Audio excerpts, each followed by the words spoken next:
presented a case of female whose age 26 years, occupation student, address Kathmandu, presenting complaint late menses रहते हैं, cycle 45 to 60 days की रहती है, फिलो scampi और duration 6 to 15 days तक जाता है।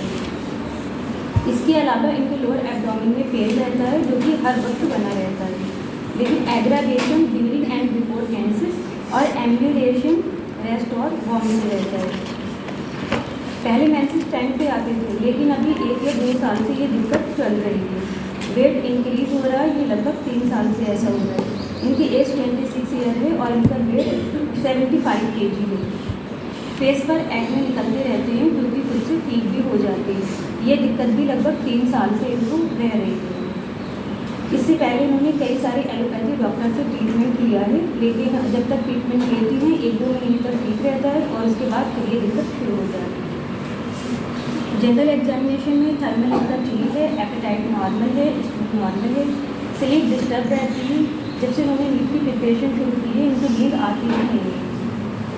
थर्स्ट में थर्स्ट लेस है, क्रेविंग स्पाइसी फूड की है। पास्ट हिस्ट्री में कोई लेजर इलनेस नहीं है, लेकिन मेंटल जनरली इरिटेबल नेचर है, गुस्सा बहुत ज़्यादा आता है। छोटी छोटी बातों पर हर किसी से झगड़ा कर जाती हैं और फिर बाद में इन्हें रियलाइज़ होता है कि मैं क्यों हर किसी से झगड़ा करने बैठ जाती हूँ। लोग तो ऐसे बोलते ही हैं, टॉन्ट मारते ही हैं। टेंशन इन्हें पढ़ाई की रहती है क्योंकि इनका सिलेक्शन हो नहीं पा रहा है।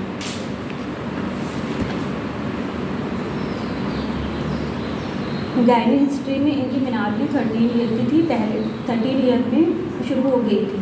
पीरियड्स उस टाइम पे इनके रेगुलर थे, साइकिल 30 डेज की थी और ड्यूरेशन 6 to 7 डेज रहता था। क्लिनिकल डायग्नोसिस में ओलिगोमेनोरिया, क्योंकि इनकी साइकिल 35 डेज से ज़्यादा की हो रही है, 45 से 60 डेज की जा रही है। पीसीओडी के लिए क्योंकि इनके इरेगुलर मेंसेस हैं, हार्मोनल डिसबैलेंस है, वेट भी इनका इंक्रीज हो रहा है और फेस पे एक्ने है। और सबसे इम्पॉर्टेंट चीज़, जब ये इन्होंने पहले जहाँ पे ट्रीटमेंट कराया था उन्होंने इन्हें यूएसजी के लिए सजेस्ट किया था, तो इनकी यूजी लेके आई हूँ, उसमें लेफ्ट ओवरी में सिस्ट आई है। इसके अलावा मियाज़मेटिक डायग्नोसिस में सोरोसाइटोपिक में इनमें फंक्शनल डिस्टर्बेंस है, इरेगुलर मेंसेस हैं और साइकोसिस क्योंकि इनके ओवरी में सिस्टिक ग्रोथ है और ओवरऑल भी इनकी ग्रोथ मतलब इनका वेट इंक्रीज हो रहा है। रूब्रिक्स माइंड में इरिटेबिलिटी, माइंड में anger followed by regret, mind में desire for solitude, female genitalia में मेंसेस इरेगुलर, मेंसेस स्कैम्पी और टेम्परेरी मेंसेस। इसमें 4 मेडिसिन निकल के आई थी, पल्स, CPR, नाइट्रोमीटर और नेग्रेसिस, लेकिन मोस्ट सिमिलर रेमेडी CPR को मिलती 15 डेज की। इनका फर्स्ट फॉलोअप आया था 7 मार्च को, ये सबसे पहले आई थी 24 फरवरी में।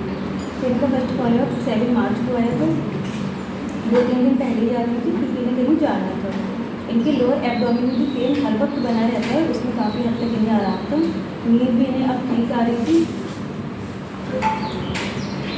इन्होंने एक चीज़ और बताई जो कि पहले इन्होंने नहीं बताई थी, इन्हें पहले कॉन्स्टिपेशन भी रहता था, लेकिन इन्हें ये लगा कि यहाँ मैं सिर्फ पीसीओडी की मेडिसिन ले आई हूँ, इरेगुलर मेंसेस की ले आई हूँ, तो इन्होंने इस चीज़ को इग्नोर कर दिया था।